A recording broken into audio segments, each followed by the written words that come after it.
a lot clearer when you see it, okay? So in terms of setup, absolutely fine. Nothing really major on the setup. The back's a little bit hunched, as we said. There was a tendency to go a bit to the right.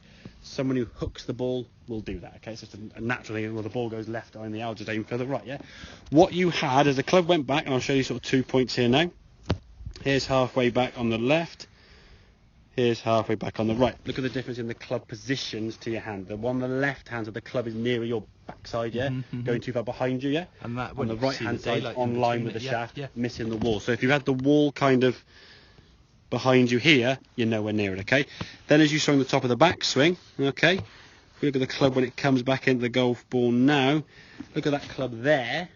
That's a long way behind your hand, yeah? That's coming from sort of in here somewhere, yeah? Really tough to make contact with the golf ball there on that right. So if I zoom in on there, so you'll see it's a lot clearer when I send you anyway, but see it on the left hand side there, yeah?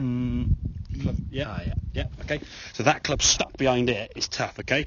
When you've got this one going, the sensation we said on the right hand image now is that club pointing, the laser beam going towards your toes, that green line down to the shaft going towards your toes, yeah? That's the feeling, okay? You're nowhere near that, but that's the feeling you're trying to get, okay? So when you came back to the golf ball now, if we look at this sort of pre-hit position, okay, these two shots, I zoom in there and there, hopefully you can see the club on the right hand image is more in front of your body, yeah? On the left is kind of on line with your body behind you, yeah? Does that make sense? Yeah? Yes, it does. The club has stuck behind, so from there, hitting that golf ball's tough, okay? The wrist hinge haven't worked correctly, the club gets stuck and you're trying to flip it, okay? As a result of that, when you came through, there's a man again, you topped it up to the right hand side, whereas this one, when you come back to the golf ball, lovely strike, ball kind of going on the right hand side there, down the range, lovely. Really good swing, lovely strike, brilliant. Ball sailing, and again, as you said yourself, with less effort and more energy to the ball. So rather than trying to hit it harder, rather than trying to turn more, just think, okay, my torso can go so far. Yes, in time it might increase over time, but at the moment now, get that club working up in front of you, visualise the wall, hinge the wrist up, and back down, okay? Your torso kind of just follows your arm swing. As I said, how much speed can you get with an upside down club with just your right arm? Quite a lot. Yes, you would get more if you incorporate some hip turn, separation with your hips and shoulders, and then the whip through. But if that hurts, and you can't track the ball correctly, don't do it. Because if you're relying on just your body for the power, and you just do this, there's not much speed in that movement, is there? Especially with a ruptured disc. Exactly. So you're putting pressure on your back, and you're going to restrict your swing anyway.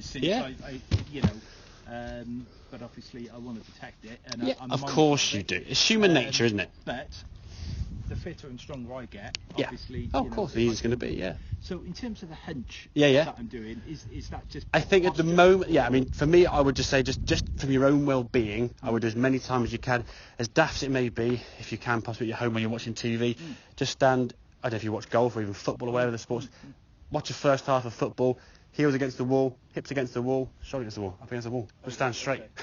It'll feel real weird the first time you do it, maybe start for 10 minutes and go for 15. Okay, just try to feel that straight back, or putting a club down through your backs, your head, your shoulders, and through your lower back, just to get that sensation of feeling a little bit kind of this way, just reversing that posture. You know, through physio and stuff, they'll always talk about posture and stuff.